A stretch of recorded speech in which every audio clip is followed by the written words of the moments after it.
তায়েব শহরে রাসূলুল্লাহ সাল্লাল্লাহু আলাইহি সাল্লামের নিজে হাতে তৈরি করা সেই মসজিদ।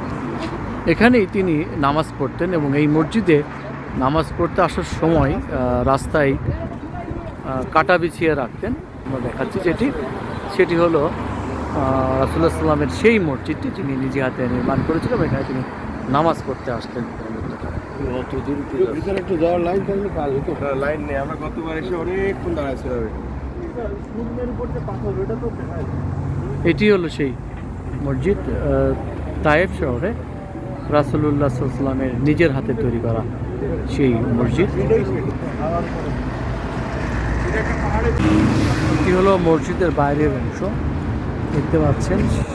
প্রায় 1400 বছর আগের সেই তৈরি মসজিদ, পাথর দিয়ে কীভাবে এখনও সেটি দৃশ্যমান হয়ে রয়েছে এবং মসজিদের সীমানা প্রাচীর যেটি দেখা যাচ্ছে এখন, এটি হলো মসজিদের সীমানা প্রাচীর।